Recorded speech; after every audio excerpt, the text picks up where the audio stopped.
Draft your LCS team and earn money. Alpha Draft. European LCS, where Elements are about to face off against Giants Gaming. Very interesting snippet there from Nif.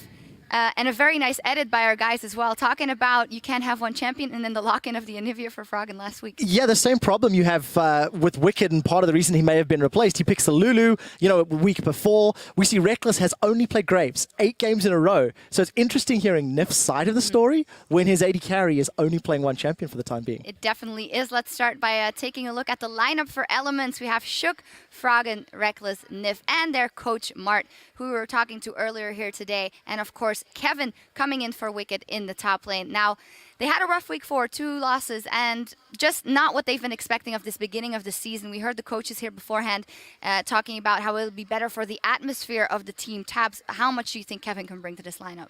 Yeah, Elements definitely having a rough start to the season here. They're in a bit of a slump, and I think bringing Kevin in over Wicked, settling some of those arguments within their team, it can definitely give some motivation to the rest of their players. If you change your lineup, it's always a bit of a warning sign, It can be really motivating to move on as a team.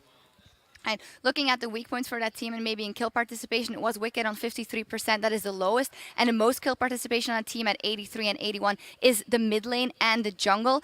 Will they, now that they don't have to think about top lane, be able to bring those consistent results? I think from what Mart was saying earlier that's what the team is, the mentality and the feeling is. The public has had a very strong opinion of Kevin and saying it's not going to fix the problems. But Mart was saying that Kevin's got an unfair public image. And I think we need to see how the game plays out. What it could do for Shook, if Kevin's going to play some different champions and different styles, is it could allow Shook more options. Because at the moment, he basically pitches a tent in the mid lane for Froggen. And yes, it can work, but it hasn't this year. So we need to see if Shook can also adapt with a new player, move to those other lanes. Tabs, from your experience both in that team and playing versus Kevin, do you think he has the capability to be as versatile? And if they need, we need a super aggressive top laner now, that they can go for that? Yeah, I definitely feel Kevin is a very versatile player, most of all. He can play pretty much everything on a very high level, opposed to Wicked, who was not having that much success diversifying his champion pool. So that's definitely going to be a strength of bringing in Kevin. What will be the most important thing is this game here? They need to win this game to bounce back. Will it be the most important for Shook and Froggen to play in that mid lane, shut down Pepinero? Yeah, I do think Giants' way to victory tends to be Pepinero in the mid lane. And, you said already, Shook and Froggen have a very high kill participation. Their action tends to be around the mid lane in their games. So I would like to see them do that again, focus on the mid lane, and focus on shutting down Pepinero before he becomes a threat. Yeah, and the problem that Alliance are going to have, Elements rather, going to have in this particular matchup is the fact that because of the Kevin swap and the failure to submit their documents, they've lost 2 bans. So that's going to be very difficult against a team like Giants, who are known, if they get their power picks, they perform at a much higher level. Yeah, absolutely. Let's start right there, taking a look at the lineup for Giants as well. The opponents of Elements in this one: Werlip, Frederick, Pepinero, Adri, Rydal, and they're coached by Lozark. They have also not been doing well, and that is an understatement to say the least. But I did see some signs of improvement last week when they were behind versus Gambit, a couple of kills down. They made the right decisions. They waited it out. They picked the right fights, and Pepinero had a really good week as well. Yeah, I think for me in particular, we saw Giants, they actually did a pretty good start to the game against Fnatic a few weeks ago. They read their early ganks, they counter-ganked, but they couldn't keep that level of play up. They had a decent game against Gambit, but again, late game, they basically fell to pieces. So there's a shot calling problem that the team needs to resolve. The bigger problem for them, they need to win even more than Elements, because they're at 0-6. They've got the longest losing streak in the European LCS for the time being, 1 game more than Gambit, and they need to figure out if these additional champions available to them could be the way to do it. One thing that they also have to look out for is the bottom lane matchup in this one versus Reckless and Nif. Adri and Rydal haven't had the best stats. What do you judge them as the bottom lane? Yeah, I definitely think their bottom lane is among the weaker ones in the LCS. The bot lane level in the LCS has gone up a lot, and they just haven't been able to really keep up. And I think they really have to be the ones that show their signs of improvement if they want to pick up these wins. All right. Well, we'll see how that one plays out. And in the end, it's Elements that really needs to take this one. And with the stage set, let's send it back to Pyra and the Fish Show to get this one started. Thank you, Shocks. Now we are getting ready to get this game underway, but Deficio, in this particular matchup, Elements, they've made this swap now. They've tried to make a change. We talked about it on the desk earlier with Coach and the owner coming in and just discussing what they think will change and how Kevin doesn't necessarily deserve that reputation that he'd had. But the numbers from last split, from their promotion tournament when he was in with Millennium, it doesn't really encourage too much. What do you think about all that? I think Kevin, as a player, he's what you will call a consistent player. You know exactly what you're going to get every single game. He's a safe laner. He's good in team fights. But he's a player who doesn't want to take any chances. He's not a guy who's going to try and one-on-one the enemy top laner, see if he can completely snowball the game out of control. He's not the guy who's going to teleport down behind the enemy dual lane and create a big play into a dragon. He's the guy sitting back and saying, okay, is there any risk in the play I'm about to make? If there is, I'm just going to sit back and farm. Otherwise, then he will go for it. If his team tells him, hey, come down, teleport, then he's going to do it, but he's not the guy to create it himself unless he's changed up the way he looks at the game itself. Because remember, we haven't seen him since Millennium failed to qualify for the LCS. That was obviously before everything started here. We're looking like 3 months ago, back when this new Millennium lineup had been picked up with Rio and Horo coming in. He's not been on a team since. Solo queue-wise, he hasn't actually played that much. He's currently just Diamond 1. Not Challenger or anything. So it's not like he's been spamming solo queue. So I'm really looking forward to see what Kevin can actually do and what level we get to see him at here in the start of his Elements career. I know it's going to get better and better for him once he really gets back into the professional scene. But for him right now, I really have no idea what to expect of his level. Yeah, it seems like they were keeping an eye on him, though, so maybe there's some surprises there in store. Clearly his record had not indicated that much, but they're up against Giants. It's not the toughest test to set a new player up against. And in this particular case, the Giants have had a lot of issues of their own, as was mentioned before. They definitely had some glimmers of hope last week, still unable to pull out any wins, and they're now just on a massive skid. They had wanted to just stay in the LCS. That was what they had stated over and over and over again. Well, it's going to be a hard game for them here. We'll see what they can do coming in at 2 picks and bans. Yeah. Remember, 2-ban loss here for Elements for failing to submit the paperwork. This could open some opportunities for Giants Gaming. Yeah, I mean, normally again, the 1 ban we see against Giants is going to be the Jax every single time, but maybe Elements now are going to leave it open, seeing as, again, they don't have 2 of their bans. But honestly, if I'm against Giants, I'm just going to ban the Jax anyway, because nobody else really has any champion you have to be afraid of, and you have to target ban. And that's always been the problem for Giants in terms of pick and ban phase. Rocket has the same problem. We saw it last game. Copenhagen also said, okay, Nuke Douglas ban 3 main champions from you, and then we are good to go because we don't have to care about anyone else. Well, Giants have started by taking Shook's Rengar off the board, but that, while it was the key to success in some of their games, it was also the key to their losses in a few others. Yeah, I mean, against SK, obviously an unlucky moment, which I don't really feel like we should keep talking about regarding Shook, because he has actually looked very good on Rengar. It's very true. If you look at every other situation for him, and I feel like that's a good ban, because it's the only champion where Elements has actually created anything in the early game is when they play like Rengar Lissandra as a combo and they just camp that one lane. Otherwise, we haven't seen them do anything, and there's, of course, the Jax being banned against Giants. Yeah, they take Nidalee away on Giant side as well. So this means Elements, the first pick available to them. They typically take their time about this. We'll see what they pick up here against Giants. So Lissandra is open, which has been a big pick for Frog, and we never got to see Wicked play it. I know Kevin can play it, so I would expect it to be the option, and of course being first picked here. Really gone up to be like the #1 pick, because again it's a flex pick, and it works in so many different comps, because either you are there to add crowd control, maybe you're there as the main engage, or maybe there's some sort of wave play. I mean, she fills so many different roles, and it's just a very, very nice first pick. I think it makes perfect sense in that situation. Now, worth noting here for Giants is when they have found success, a lot of it has been on the back of Rydal comfort picking this Thresh. It's typically been banned away from him, but obviously not going to be the case here. Question is, do they actually want to move that all the way up in the picks? Because there's a lot of stuff still on the table available for them.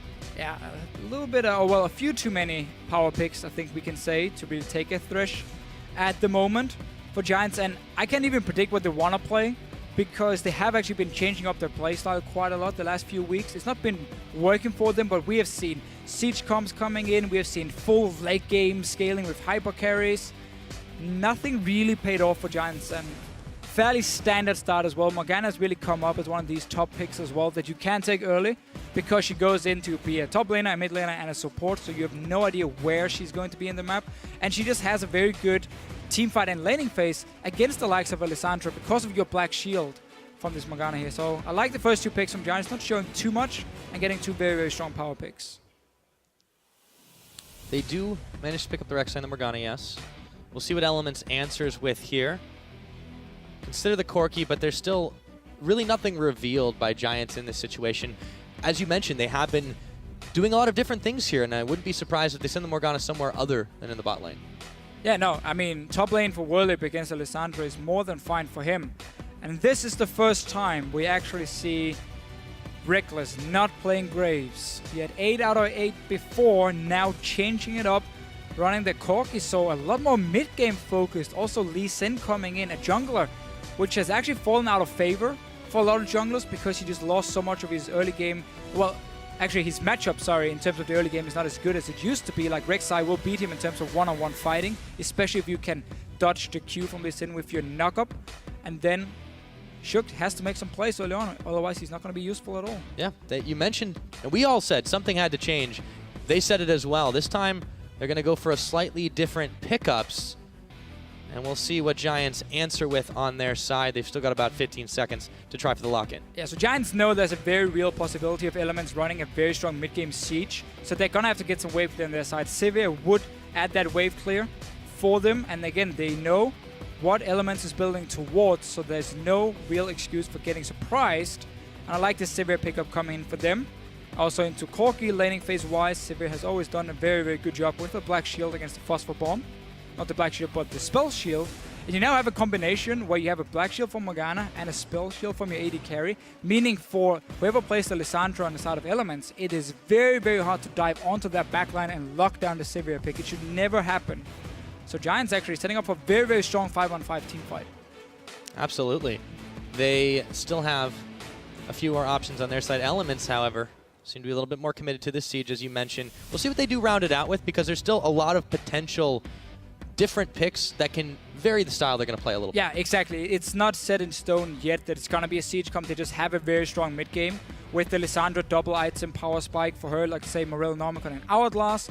And then obviously the Corki with the Trinity Force we always talk about.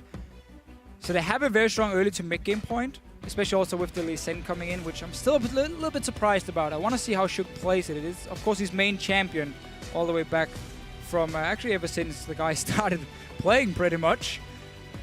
Ahri and Annie kind of adds to the same mid-game power spike. I think that's definitely true here. We'll see what this bot lane is going to do, because typically they have hung back. They favored the lane swap situation. They favored, again, not really getting into the action hot and heavy early on. But against Giants squad, it's so unpredictable. They're going to have to prepare for a lot of avenues of attack. And I'm curious to see how Giants finish up this squad.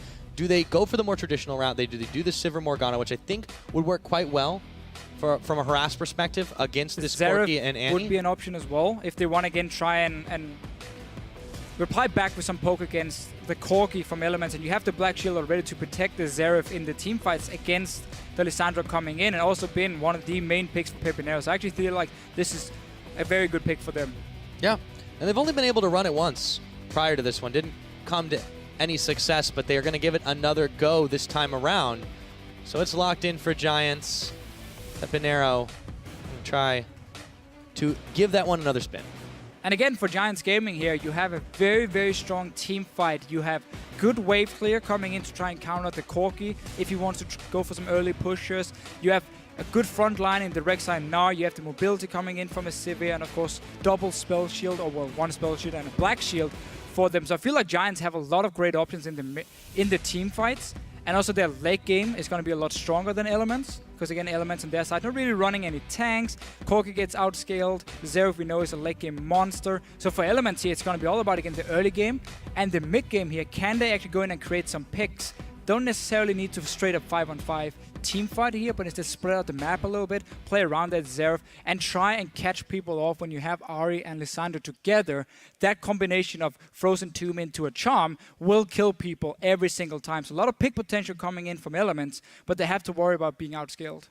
Yeah, they certainly do. They also have to worry not to be caught out, not to be out of communication themselves. That has been a bit of a troubling point for them. We'll see if Giants can take advantage in this game or not. Now, is this the game where Elements does bounce back, or the Giants poised to hand them another upset? Let us know what you think by tweeting at LOL Esports with the hashtag ELWin or GIA win. We're going to go ahead and check on those results. But this game starting up right now. It looks to be fairly explosive. Kevin's debut, re-debut I should say, into the LCS. The crowd is pumped, and we are getting onto the Rift. Giants versus Elements. And we heard Wicked talk about how he feels like Kevin comes in to put Elements in a bit of a honeymoon phase where everything is good because you have this new player, positive attitude, motivation for everyone. If that is enough for Elements to actually pick up some wins, we're going to have to see here. They are still the big favorites against Giants. Despite them losing 2 games last week, it doesn't matter. Giants has lost 6 games in a row. So Elements should be able to win this one and give us a bit of a taste of what they can do with Kevin. And of course, Nif as a shot caller. We heard both Froggen and Wicked talk about how Nif has now been promoted to their shot caller on the team. Let's see what he can do. All right, now it's Giants, so they're making the slightly more aggressive moves here. Kevin staying safe as he senses some danger, or maybe not. As soon as I say it, he's in a little bit of trouble, and he has to Ice Claw out, so not the greatest start, but he will get back in time for the minions to spawn. And also W start from Pepinero. He wanted to slow Kevin down, then try and land the binding from Rydell. Ends up missing it. So a few wrong level 1 spells, we can say, from both Kevin and obviously Giant side here with Pepinero. No pool for Rydell, which normally is very, very strong at level 1 for this early trading and trying to get that XP lead in the lane. Minions have spawned. Now Werlip going to hang around with Frederick over by his Krug side. The rest of Elements are actually moving on over towards the blue, and we might see another lane swap here as Rekkles starts to inch ever closer to that top. Yeah, lane swapping again. Don't want to play the Corki into Sivir lane. And obviously, I mean, we have 2 of the stronger top laners in terms of lane swapping. Both Lissandra and Gnar can farm from range. We're going to have to see how they want to play it out. Elements misplayed their lane swap against SK Gaming. One of the reasons they actually fell really far behind in that game and had to claw their way back. Let's see how they play it. First, a freeze from Nif. Kevin is going to get a level 2 from this Grum, so that's a very, very standard start. While actually Werlip is not getting a camp on his own, he's going to run with Frederick here. And also with Kevin. Let's see if the bottom lane has been frozen or not. Actually, no. Atri is pushing the bottom lane. So now Kevin can get a lot of farm and XP in this lane with the instant level 2, teleport down as well, and Giant starting on the opposite side of the map. They're taking a full clear. Crooks, Red Buff, and the Raptors, meaning they won't be able to dive Kevin in time. Nif can also recall if he wants to go and assist him. There's so much time now for Elements to make sure Kevin is in a good position where he won't get killed and he can just farm, because this wave is going to build up. And it's all going to be served for Mr. Kevin. Well, he is waiting for it, but he's got to be careful not to get caught by Rydell. Checking forwards, not going to hit him with another Dark Binding there. Werlip and Frederick actually moving into the opposite side of the jungle now. So Giants here adapting a little bit. After they saw Kevin in the bottom and they realized, okay, we can't be on the top side of the map anymore. We have to be in the bottom side to apply pressure and then force him away from this wave in the bottom side. So now we need to see Elements either recall and go down to help Kevin, otherwise he has to back away. Unless Giants want to look for a dive. Seems like actually they don't want to. Kevin already got his level 3, so still we're too slow. Never mind what I said before. This means a lot of farm for this Lissandra and a big advantage for Elements. Yep, they are going to hit a Dark Binding there, so Kevin is actually taking quite a lot of abuse and has to back away from that. Meanwhile, Shook had gotten out. I think he knew something was up, wasn't able to go for that red. He is hanging around the bottom side, however, and another buff being started by Frederick and Werlip. Looks like it's going to be the blue one, so that one should go down pretty easy. Rekkles and Nif doing the slow push in the top side. Kevin's going to take another Dark Binding and the double Boomerang Blade. I just went back to the start of the laning phase when the minions came in, and I'm really surprised the Giants decided to push the wave just to give all the farm and XP to Kevin when they didn't even want to go for a fast jungle clear with their jungle and top laner to go and dive him or zone him away. Instead, they pushed in the wave and just sat back in jungle farming and did nothing else. So they gained absolutely nothing other than except for a bit of tower damage, honestly. But that's not worth it, in my opinion, now that your top lane is so far behind, and he just got to the lane now where the turret should be fairly even in terms of damage taken. Yeah, not only that, because Kevin went the instant teleport route, as opposed to Werlip, who waited around for a while before he used it too. There's going to be a small timing window if Elements want to do anything, if they swap back around to the bottom side, control the dragon even. So Giants are kind of putting themselves in unnecessarily bad situations. Yeah, there seems to be the misunderstanding for Giants, because they started to set up a lane swap where, again, you go dive the enemy top laner, where you have your jungler and top laner starting together on a camp, while Elements set up for a, no, we're not going to go for any dives, we're just going to have Kevin farming in the lane with him doing Grump at level 1. So Elements had a clear plan. Giants did not, and that's why they've now been punished. And Whirlip is still getting zoned away from this wave. Reckless managed to actually bounce it really well in the tower. You can see all the caster minions here doing some work for him. Make those minions work for you, indeed. Whirlib is having some trouble really getting even the table scraps in this situation. Kevin about triple his farm in the bottom lane, even though he's been away and had to go for the double Doran start. Frederick's going to be hanging around with Rydal in this top side in just a moment, but Elements aren't going to know that just yet. Here comes Rydal, though, and now he's revealed. And Rydal actually stayed in the bottom lane for a long time. What we often see as well is if you have this lane where you know it's going to be your AD carry against the top laner, the support leaves after level 2. So your AD carry now gets a bit of an XP advantage because he's getting solo XP. In this case, it didn't happen because Rydal stayed there for such a long time. And now he's going to the top lane, so they're just one step behind. Kevin has absolutely no problems farming one-on-one against Atri. They're the same level. And Rydal is just here now to try and assist Whirlip, but he's already so far behind. Yeah, it's very strange what Giants have been doing in this situation, but Elements, whatever it was, they're certainly able to decipher it, and they're making the outplays right now. Slight gold lead for them. Kevin's not going to have any trouble, as you mentioned, in this bottom side. Also, Nif protecting Reckless in the rare situation that Whirlip would want to jump in, but he's just so starved for anything right now. Rydal now roaming away from this top lane. He actually started recalling just before.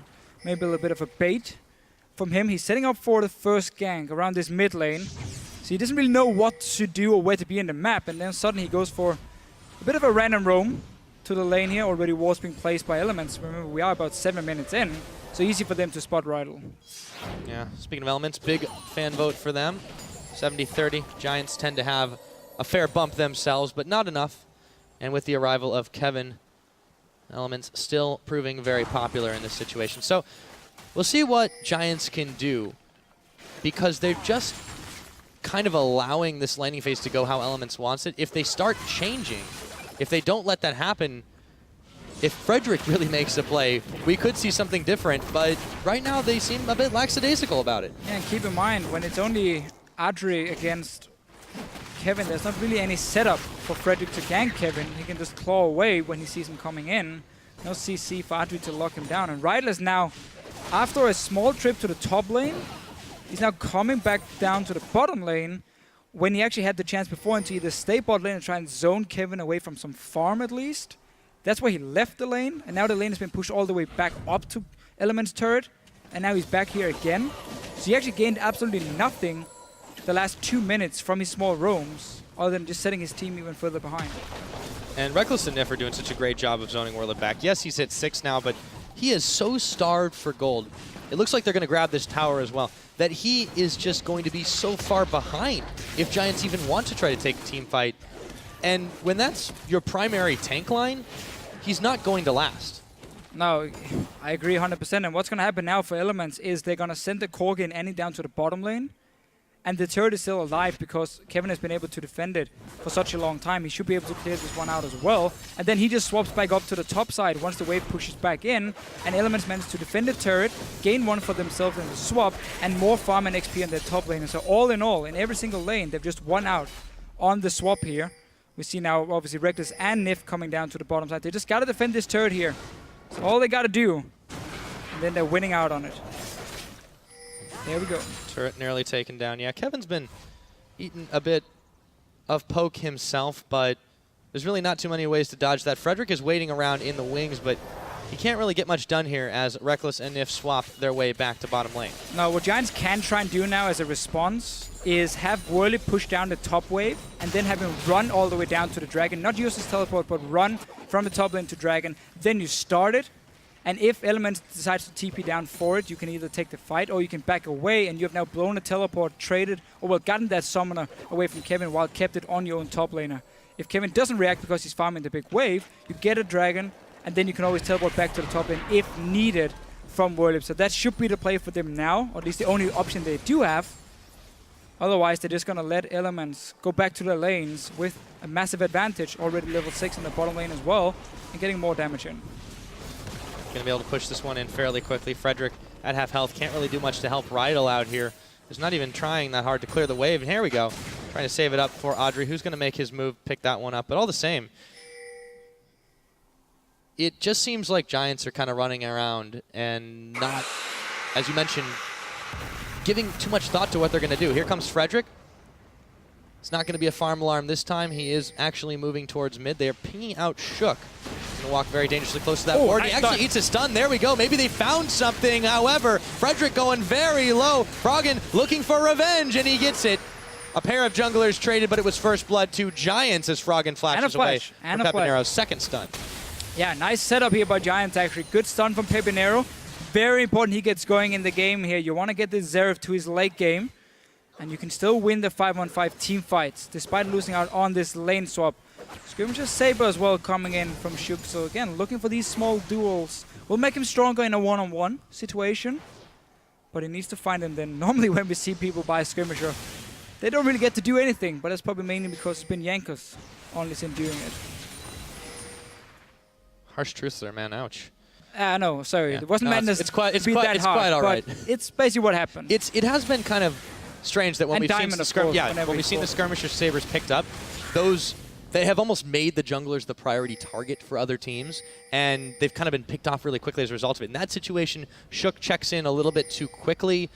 He was mid-dash, and then they were able to land the stun. That was also just a big play by Pepinero, too. It was.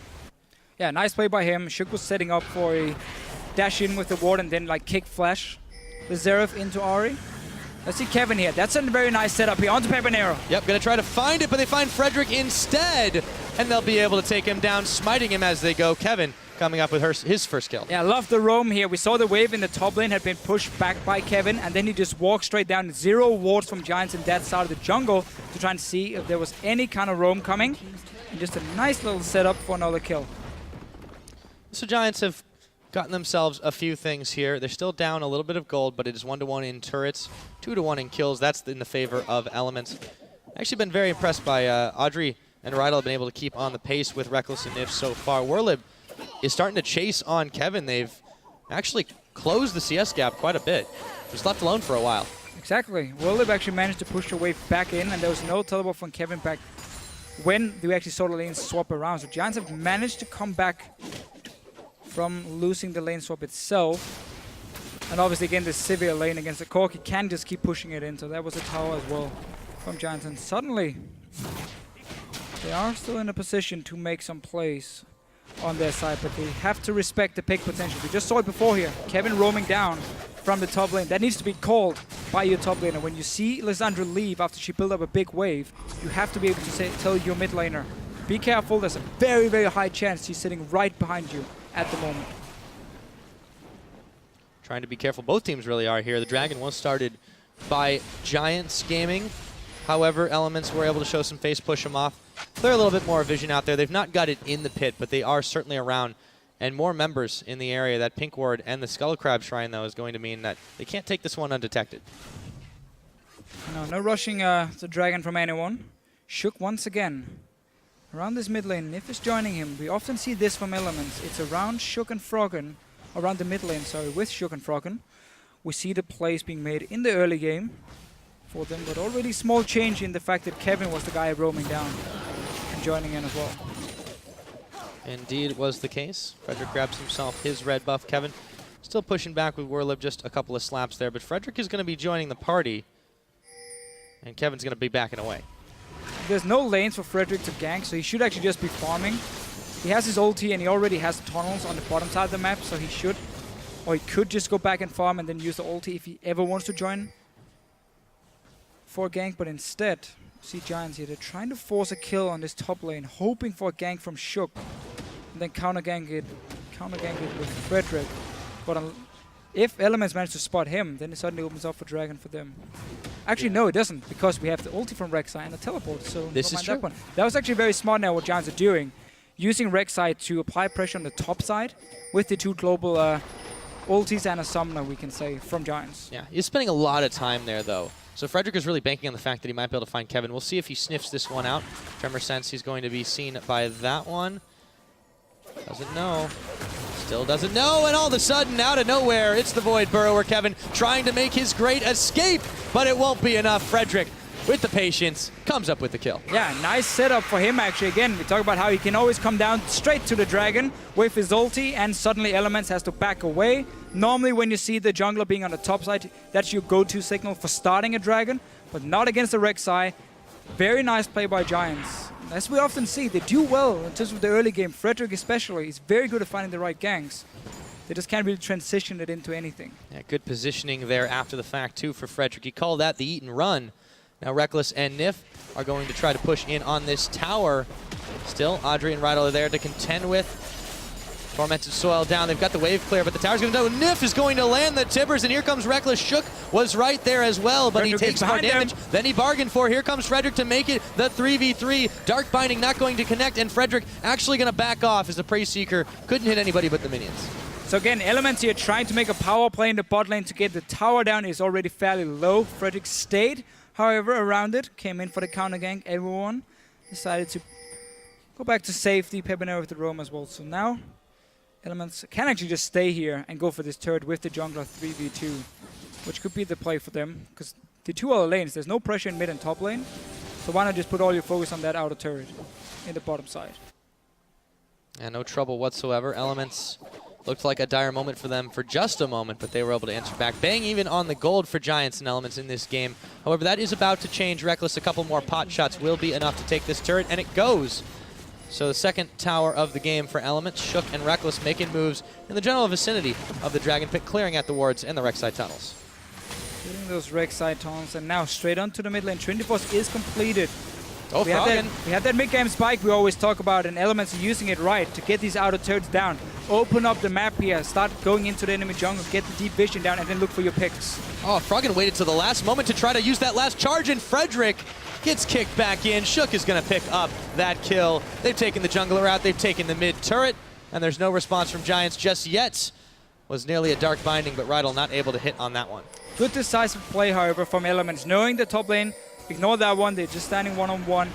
Put all the focus on getting the last two outer turrets down.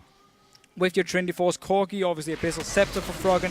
Really like the play. Let's see here, Pepinero Right in the arcade. snipe out Nif. Oh, Nif is oh so low. And they are going to take the dragon anyways. Elements not caring too much about that. Grab themselves another. Werlip is going to go ahead and take a tower. Here comes the Rek'Sai. Giants going to try to answer quickly. But what can they do in this situation? Elements already backing away. There's a tower, though, for the taking. Should be tower for them. Only Froggen to defend. So they're trading objectives now, the two teams. All the outer turrets are gone. So honestly, Giants, again, they managed to always reply back. Despite Elements having that very strong mid game, they did manage to get a lead in terms of gold, or in 300, which is nothing in this case, and obviously the first dragon. But then looking back at that top lane, how Werlip actually managed to get back in farm. I think the wave Elements had after. Let's just see what happens here first with Froggen. It's going to be Pepinero. He picks him up. Rydal, the Soul Shackles doesn't even matter. Nif says, have a Tibbers in your face, forcing the flash away. There's no black shield for Pepinero when the charm landed. Not really sure what went wrong. But again, about the top lane. Oh, the wave from Elements after they took the tower didn't actually manage to bounce it back, so it didn't get it to really fast push down towards them, which meant actually the Werlip could sit and pick up 3 or 4 waves before Kevin joined in, and that's how he caught back up in farm. And he's been using it to get that tower down in the one-on-one. That mid lane kill was a bit weird, however. Not really sure why there's no black shield. Well, Froggen was able to take advantage of the fact that it didn't happen. But yeah, Rydal has really been kind of all over the place. He's been shooting those Dark Bindings, splitting the uprights, really, as he's roamed around the map this game, and it really hasn't paid off too well for Elements. Shook taking a couple of Raptor kills on that side as he chased Frederick away. Now he's moving towards his own jungle. Should be able to give this one over to Froggen once again. So Elements just moving across the map a little bit quicker, a little bit more mobile, but Giants are here now. And they're looking for a little bit of revenge. And just to save Rydal a little bit, because we were actually wrong. He used the black shield beforehand. It has obviously a long cooldown. Froggen knew that, so he went in when there was still about 8 seconds left on it for Rydal, and that's why he didn't actually pop it on Pepinero. We just didn't get to see it in the first place. Quite a lot of burst. And, well, Froggen He's doing pretty solid on this Ahri. It looks like he might be playing it out a little bit like an old build. Minus the Abyssal Scepter, of course. Yeah, it's going to be a DFG for him. Instead of Death Cap coming in. For Froggen on his Ahri. He actually likes to go Outlast as well. Second item to score more tanky, and he keeps timing on to Paper Narrow. Yep. Doesn't quite have the damage just yet. But wait, he's got another charge. And he waits until the right time. Takes a couple tower shots. No problem. Wipe off the sweat. And this is such a problem for Giants because they keep losing their wave play in the mid lane, and now they're forced to go back and defend the tower here while Elements suddenly get all the map control from it. They can now safely move into the jungle of Giants, place all the wards they want to, and then slowly start moving between the lanes here with their rotations. This first one, there's only Archery left to wave clear it. He will get the wave down, but the tower already took a lot of damage for it. Yeah, they've got Whirlib around the side too, but he's not quite close to Mega Gnar. Elements nonetheless still going to back away. They've done some serious damage to the tower for the time being. Not much else for them to tank. They will wander back to their own jungle. So for Elements now, because again there's a lot of wave on the side of Giants, you can't really go for straight up siege on the turret. So what you do instead is you play around the enemy jungle, which means you choose two lanes, let's say top and mid lane in this case here for Elements, which they can use. And then you basically have 4 guys in the mid lane and you have Kevin in the top lane. You push in those 2 waves, move into the jungle, you establish complete vision control, you deny everything from Giants, you get your wards placed, so now they have to take the long route back to their own base to get to the tier 2 turrets in mid and top lane, so you will always be there first. And that's how once you push in both the waves, you can always move in, get a few hits on the tower, and if Giants ever try and take a shortcut through the jungle, then they get picked off by the Ahri, by the Lissandra every single time. So now Elements here just got to set up 2 lanes. The third one they can slow push, but it doesn't even matter if they do it or not. It's all about the 2 outer turrets in the lanes they decide to go for. Elements have a lot of options in this situation. Still playing it oh so patiently. The one dragon up. Another one will be available in about 1:15. And you can see Elements already starting to grab some vision control back, clearing away the wards that have been placed down by Giants Gaming. Looks like it's top lane there, leaving alone from Elements, setting up for the dragon instead. Getting that 15% tower damage can actually be fairly useful if all you get is a few hits every time before Giants get back with their big cannons here to clear the waves every single wave or every single time. But they gotta worry a little bit about Whirlib. He's gonna push down quite a wave. Kevin should actually be back there now to clear it, and then he can always TP in behind Giants if a fight should break out. Because now as well, when Elements set up control in the jungle of Giants, it suddenly means that there should be no fighting for Dragon, because if Giants Gaming move down to the Dragon, TP from behind from Kevin to flank them, and the fight is over already from there. Right, and they tried so hard to control this area very early before the Dragon, 1.5 minutes until now, when it's still about 20 seconds away. Now they're sending Kevin back. Both top laners have the teleport, but you already see Whirlib is backed off. He's making moves in that direction. He's going to be grouped with Giants. This could force the teleport. Still a dangerous situation for them to fight, but if they can time the Gnar, the big Gnar that is, properly, Elements could be in a little bit of trouble if they group it up. 3 seconds now. Dragon's about to spawn. That was a good play by Giants. They cleared up the 2 wards that could have been behind them, so now they actually can move in to the Dragon. Don't have to worry about Kevin flanking them, and they're going for the fight. Yeah, Whirlib's in front. They've already popped on the hunt. Nif is just isolated from his team. He's going to drop the Tibbers, but they're going to be able to grab him anyways. Now Pepanero, speaking of isolation, kicked back in, and Froggen comes up with another, but they're not out of the woods yet. A big Gnar, but not the direction they wanted to go. Rekkles separated up. It's a double kill. Froggen going for another one. Shook is going to be able to zone them out. The Giants are dropping like flies, and it looks like we've got a 23-minute ace. A double kill coming in for Kevin, and how about a dragon for the cherry on top? So Giants here, they tried to set up this fight by clearing the ward, so there was no option for Kevin to come behind them with the teleport, but then they overchase on Nif and end up trading their mid laner for the support. Let's see it again. Here's the TP coming in, and Pepanero is being caught out in a bad spot for him. Goes down easily. Now Nif is dead, Pepanero is dead. I think I'm fine with my support dying for the enemy mid laner, and that's why you can also Elements here can keep fighting. Remember that strong mid game we talked about. Froggen is extremely fed at this point, and they can just clean it up. Not only that, but that serious burst damage they had coming out of Lissandra. Well-deserved double kill. Yeah, it doesn't matter if you catch Nif, because we're going to catch Pepanero. That's just fine for them. Giants Gaming really had to reevaluate what kind of fights they were taking, because at this point, they were even, and now they started to fall pretty far behind. The fight itself wasn't even that bad for Giants to take again because they cleared those wards before. It's the positioning from Pepinero. It's been a problem actually all game long. Froggen has picked him off twice now in the mid lane.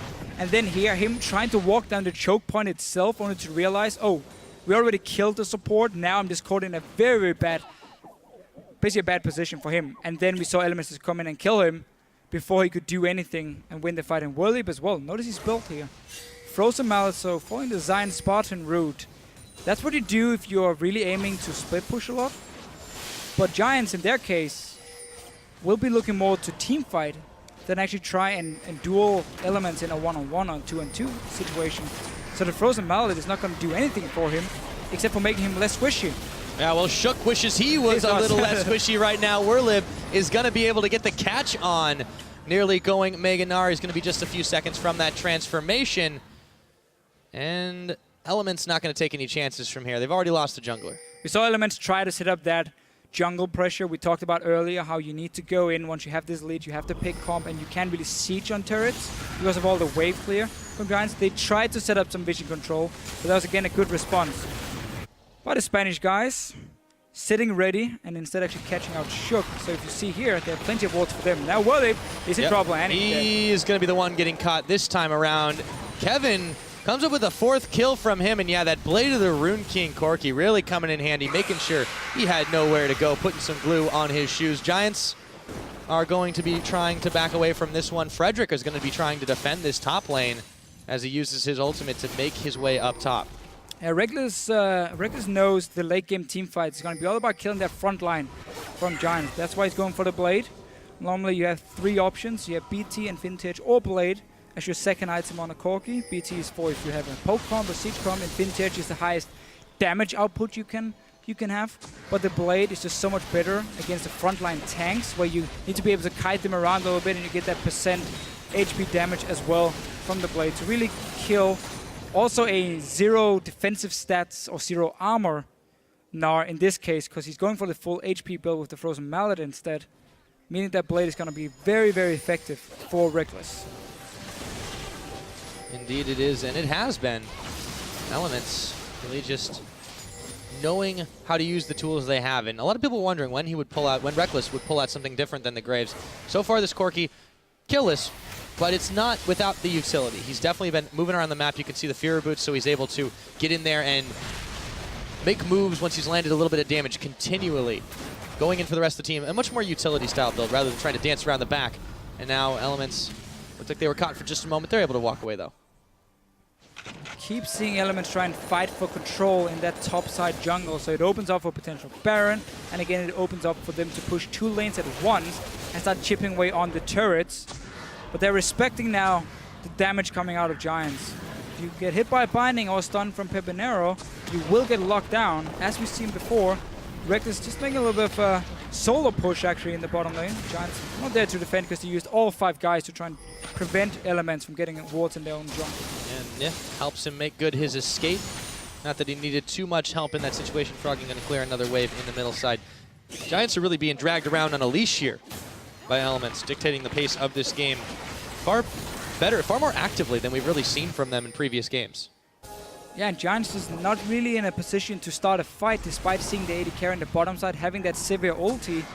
They were a bit too spread out to go and try and force a fight on Elements, and therefore not able to punish him from actually having this solo AD carry push in the bottom lane. And we go straight back to the top side of the map, pushing in mid and top lane, setting up the ward control. Now notice how Giants, once Elements get proper vision down, is forced to run back to their own base and take the long route when defending turrets, and therefore coming up there way too slowly.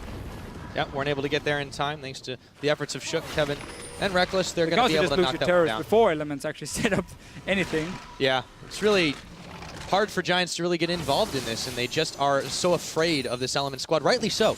And with 40 seconds on the Drake, number 3, that'll make them even more mobile if they're able to pick it up. Giants have to find an answer soon because they are starting to get rolled over.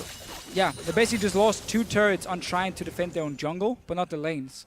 You see like 3 or 4 guys sitting in that jungle waiting for Elements to place a few wards, but then not looking at the side lanes and how they were pushing in. That's why Elements could get 2 towers for free, not even setting up anything special. See those gold differences a moment ago.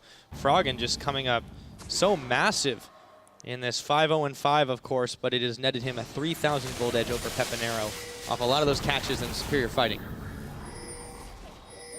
2-0 on Dragons for them. Next one to spawn. They're once again here with a few wards placed down. Still an opening for Giants to fight. You have 3 items on Pepanero. And actually not... Oh, don't face take that one. Yeah, it could be some trouble. He's going to tunnel out of a bad situation. Dragon's Life, going to be hard for them to fight this They can one. see Kevin here. Yeah, they know, He's and going he's in actually anyway. going to go in. He's going to throw down the tomb. The Tibbers comes out as well. Werlib taking up as much as he possibly can. Shook picking up Bridle. Kevin is going to walk away from that one. Not too scratched up. Nip in a little bit of trouble himself, but he moves away. Frederick now, oh so low. Reckless moving on forward, and he finds Frederick. It's going to be a 3 for none, and they're going to start looking at Dragon, but Pepanero gets a snipe off on Reckless on the backside. Still a 3 for 1 here. Elements once again, they get the flank with Kevin. You saw how Giants were moving in. They were slowly warding up next to them here, making sure, okay, where's the engage coming from? Can we spot it in time? The one place that didn't place a ward yet was at their own blue buff, and that's where Kevin came from. Started the whole fight. Nice engage from him. And also another dragon being picked up. Oh. And mid-turret for Giants. They just barely get the mid-turret. The last couple of minions, total heroes. Let's take a look at how that fight happened, though. As again, Giants, they tried to ward the flanks, but they were missing the one of the blue buff. That's where Kevin got the engage from, because Elements had moved in earlier to this dragon. And now, after such a good engage, it's clean-up time. They're stronger at this point, and just keep getting a few kills. Obviously, Pepanero in the very end with a beautiful little snipe. That's consolation prize at this point. We'll take a look at how that Smack. one happened. Boom. Goodbye, Reckless, but it was a worthwhile venture for the team. Third dragon as well. They do lose an inner turret for it, but they don't seem too perturbed by that at all. And really, Giants, again, they've just all game long been like one step behind. Here again, Elements move into the dragon before it spawns. Place a few wards. Are I in a position to set up this engage over the wall from Kevin? Giants trying to ward, decides when they're moving in, but it takes too long, and then suddenly you end up dying to the beautiful engage. I really feel like Kevin on this Lissandra, he's been looking so good. Yeah, really is nothing else you can say about that. In his debut here for Elements, Kevin has played exceptionally well. Yes, he's been sometimes cleaning up a few of those kills, but those initiations, those frozen tombs, have just been so massive. He's been able to stay out of danger in a number of situations when you didn't really expect him to be able to. And I think there's definitely something to what we were hearing about how his reputation for passivity was unduly deserved. Yeah, definitely not been sitting back in this game. Been the guy to start all the fights. Now Frederick is in trouble. Yep, they do a 1-2. How do you do? And Reckless with another kill. Nobody really expects the AD carry to sit there. So Frederick thought he could go in and actually farm it. And then instant collapse. This could also be a tower for them, because again, Giants, they've been sitting in the top jungle trying to deny vision from Elements, but every time they do it, they just get punished elsewhere.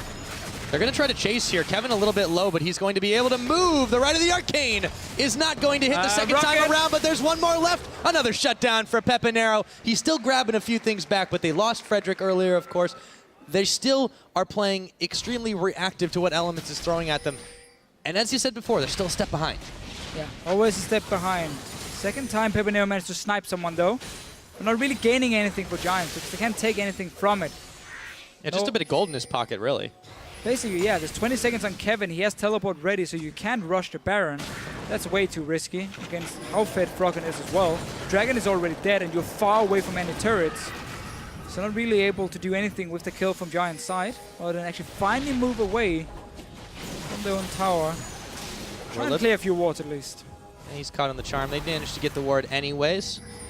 So Elements, it's 5-4 towers right now in their favor. They've still got the serious gold lead built up in the Dragons to top it off, but they're letting a wave push against them in top. Kevin's a little bit slow to move up there after he'd backed.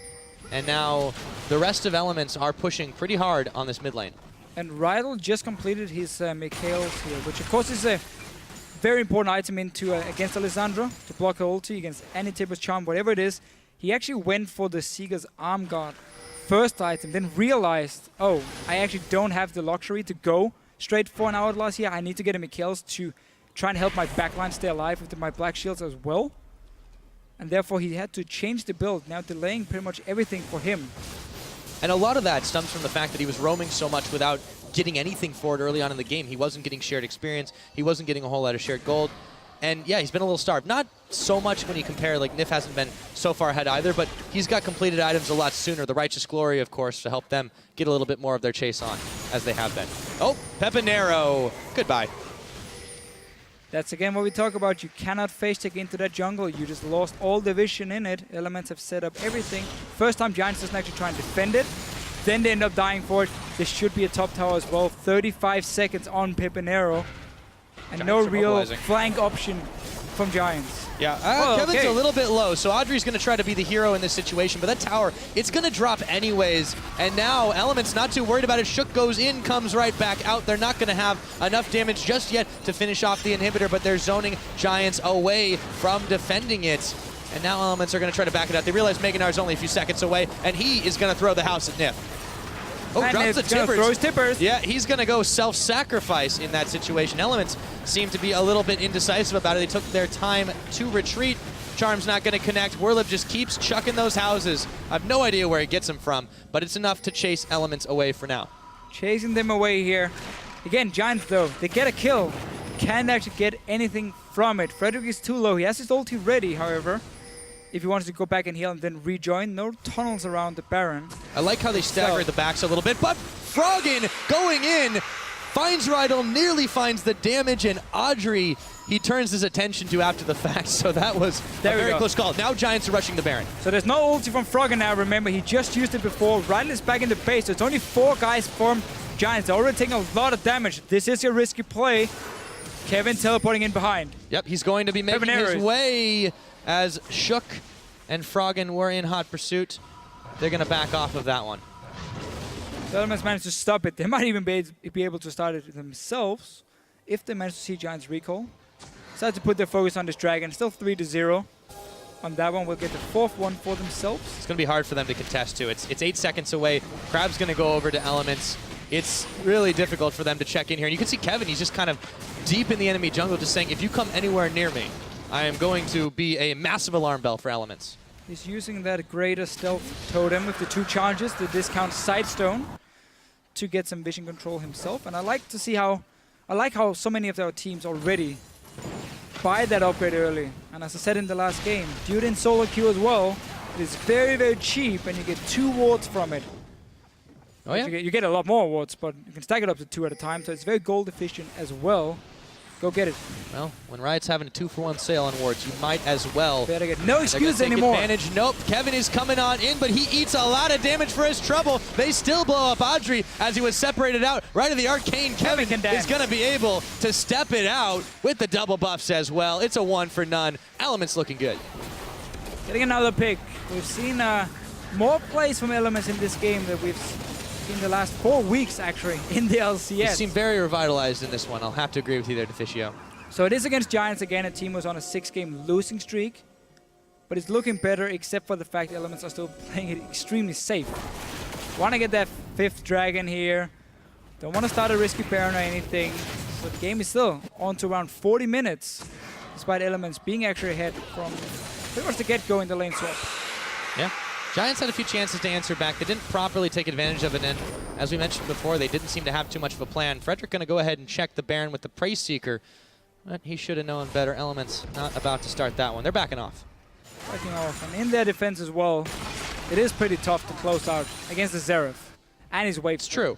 So it's not been easy for Elements, but they have been taking the safe route every time they had the chance. And that's why we haven't really seen them push too far in the base of Giants. Only got that inhibitor turret on the top side. Should be setting up for potential Baron here. Same way as you do with the vision control in the top side of the jungle. You force Giants to come and face check you, and then you win the fight from there. Well, speaking of face checking, Reckless was in a little bit of trouble, but Froggen to the rescue is able to take out Audrey. They're looking for more after this. The charm, he's able to hit 2 with 1 with the charm, 1 with the ball, and there we go. Giants in some serious trouble. Nif coming up with a kill onto Pepinero. Rydell forced to flash away. It's a 2 for none, and that might prompt the Baron from Elements. Going straight forward, at least 3 guys alive here from Giants. 35 seconds for Archer. He won't be able to join. There's still if a Elements smite, though. start this one instantly here, they can. I mean, if Giants comes down to try and smite steal it, you just go for that fight. Send Lissandra over the wall to lock down the Rek'Sai. It looks like it might be the plan. Kevin, though, he's the one caught by the Dark Binding right now. Werlib is going to keep throwing the boomerang out. He goes Mega Gnar, not hopped over the wall. Actually, Elements, they're peeling away for just a moment. Here comes Frederick. He stole it. What? Frederick comes up with a steal, gives it over to Werlib and Rydal, and Elements are denied the Baron. Can't even believe that actually happened. You just send over the Lissandra if there's a Black Shield coming on Rek'Sai. Well, the thing is, you do it way earlier. So you wait for that to disappear, and then you just lock him in, or you charm him, or whatever. You just don't let him in the Baron Pit. I love the focus from Giants. They landed, Rydal managed to land the Dark Binding on Kevin. It looked like it worn off just in time, but I feel like at that point he just was like, okay, we're going to have to see if that comes up again in a replay. But Giants were able to make, that was kind of like the saving play here. Now, they're still very far behind. We'll see if they can make something happen, but Rydal not looking like a good start for him, but he's got some backup. Werlib is going to go Mega Gnar, and I don't think they've got the damage, nor do they want to take this one. They've got to walk away. Yeah, Giants now with the Baron buff. Dragon is spawning in a few minutes. They have to get this one. Can't afford the 5th Dragon over to Elements. Let's just see the steal against. For Kevin again, if he goes over the wall here, he's going to play. There's not even any Black Shield. It's already been used on Werlib. Just sacrifice yourself. Lock down that jungler, and you avoid him going and stealing it. Oh, Reckless is, well, he's dead. 2 kills. Yeah, they managed to do it just like that. Now Kevin, What is going on? Audrey comes up with a double. Frog Elements, they just high-fived into death here, and they lose another tower. It just seems like now they're all of a sudden completely out of sync. There's a massive wave here. 2 cannon minions. That's going to be tower inhibitor. Giants should just try and go for the finish here. You have 30 seconds on Nif. You got 5 guys. Go and finish this game. The death timers are so long. You're so right. They've managed to grab How on earth did this just inhibitor. happen? What is going on for Elements? They look like they had the towers all game long. There's a Nexus turret going down. Werlib is distracting. Have Giants actually been able to do this? There's one more tower. They're not doing it. There we go. Turn their attention. Giants Gaming, they haven't won a game since week 1, but they're about to do it here. They have pulled off the upset. Giants Gaming beat Elements. Oh my God.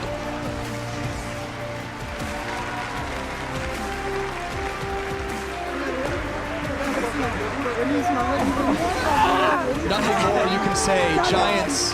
Look at them. Look how happy they are. And Elements just sitting down there realizing they had this game in the bag. They had it.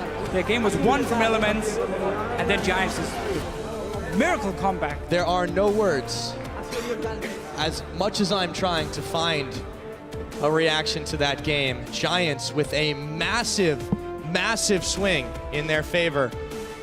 Elements, a couple misplays here was all it took, and solemn faces from them as the Giants, beyond all hope, come up with their 3rd win of the split. Yes, and they're breaking their losing streak of 6 games.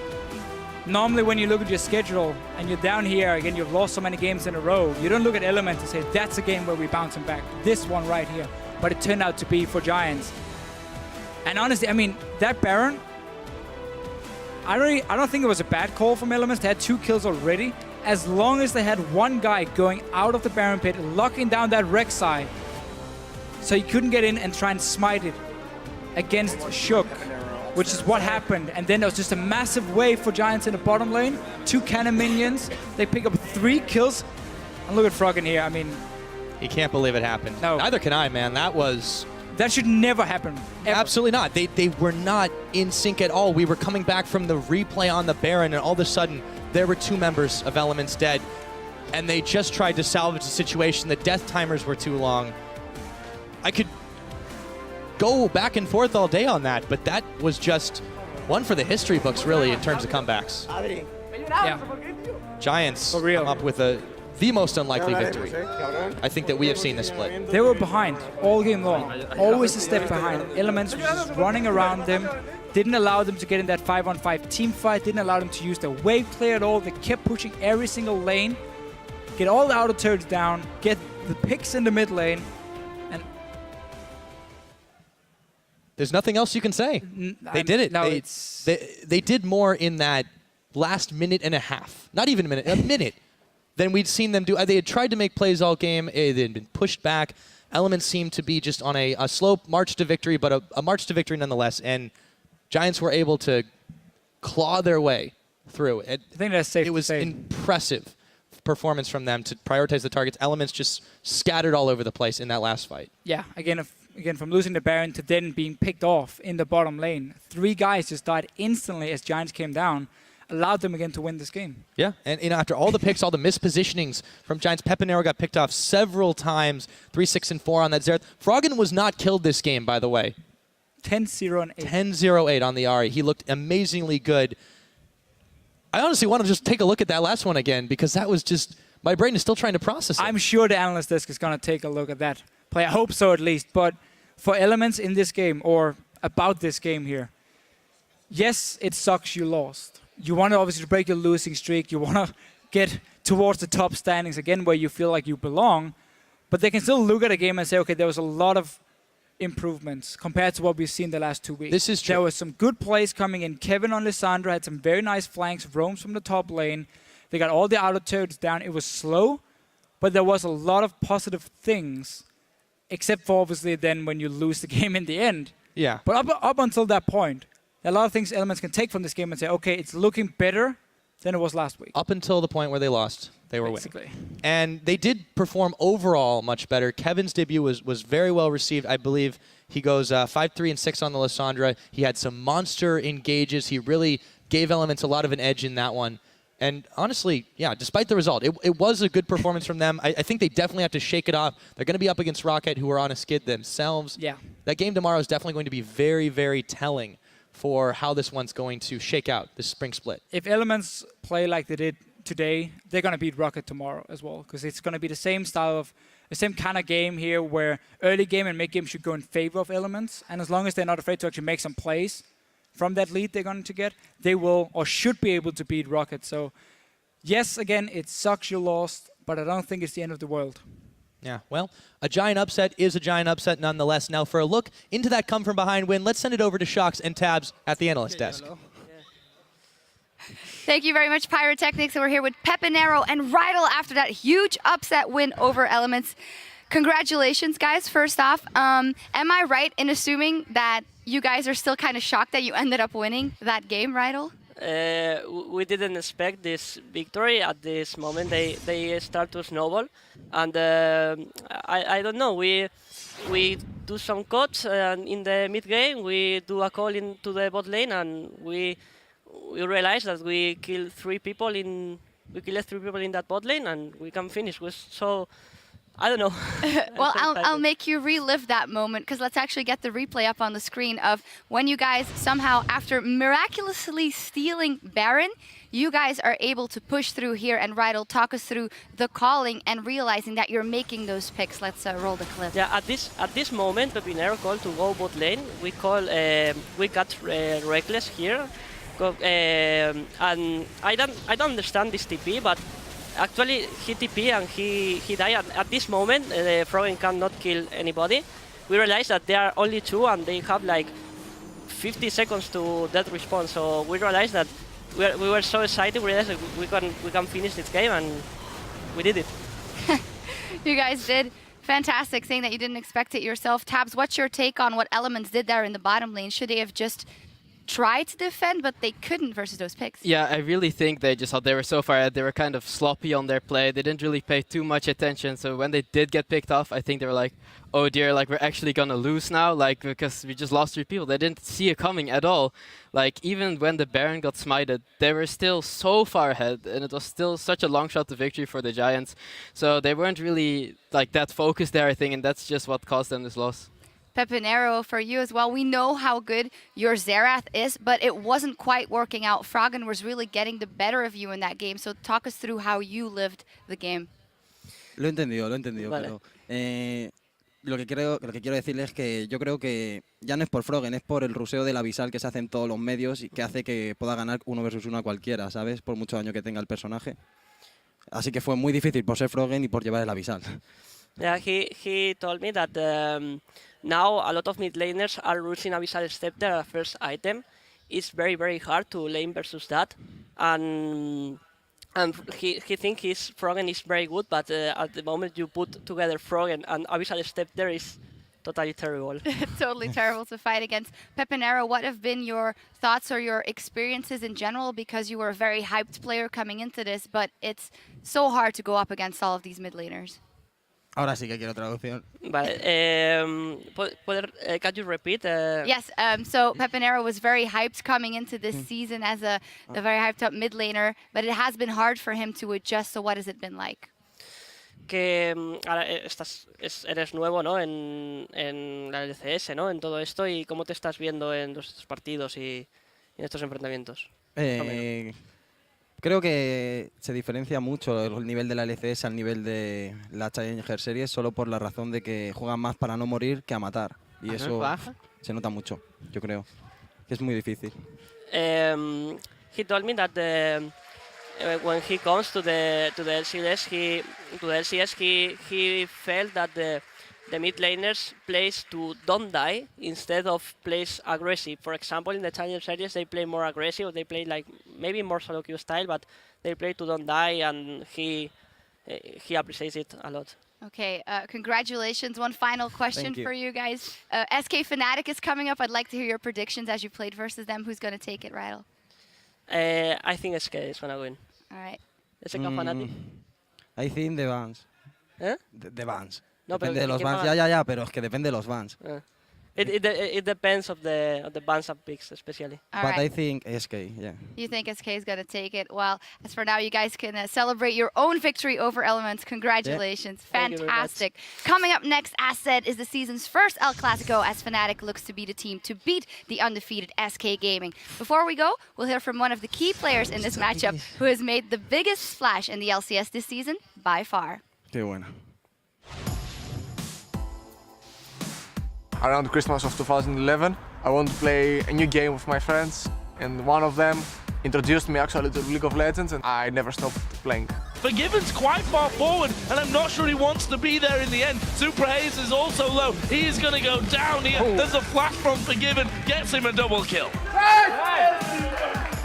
After like some weeks or a month, I climbed like the ladder. Like I was like 2,400 ill or something after a few weeks.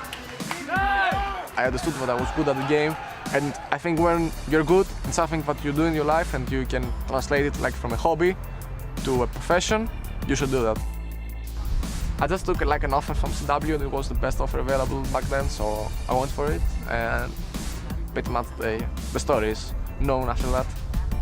The Wolves are faster here. The Wolves are going to win it. They're onto the Nexus, and a base race puts the Copenhagen Wolves into the summer split.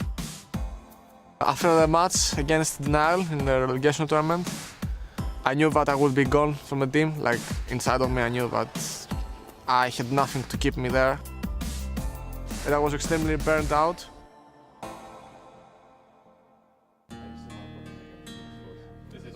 When SK approached me and like the players that were inside, I knew they were really skilled and they were like friends or like would be co-workers, but would be friends in a way. I wanted to see what I could do in a team that would save more. Whoa, my goodness! How did he make the outplay? Rydell's still on the chase, but Enrated is body blocking it. He's gonna go down. Forgiven with the double. And Rated in an interview said that you were the best AD carry he ever played with. That's saying a lot. Do you feel right now that you have the most skill in all the bottom lanes? By far. For example, Doublelift did the same. But I don't know, I have no idea. I think it's a good thing to exist, and I think people take it just too seriously in a way. It seems like in all Europe we are in this kind of mindset that like trust talk shouldn't exist or confidence talk shouldn't exist. We're going to take a closer look at the players to keep an eye on this week. It's Forgiven, the unkillable Greek Immortal, deathless in 4 games. Who's going to be the lucky person to kill Forgiven? Actually, what time, what game will Forgiven die first? I guess not dying is an okay thing. It's good, like it brings more hype or like it makes the player look like, well, he's so good and like, you know, like he's best player ever, but it's not true. But doesn't matter if I died, it matters if we win. For me at least, it's good that I died like 3 times already, but I always want to know that I die for a purpose, which is win the game. I want to play against players like Doublelift, like Uzi, players that I have really big respect for. And for me, at least mechanically, they're really ideal for someone to copy things from them. So I really wish that I can do that one day. So I hope to make it to Worlds because I want to see where I stand. Because in Europe, I know. So I want to find out eventually.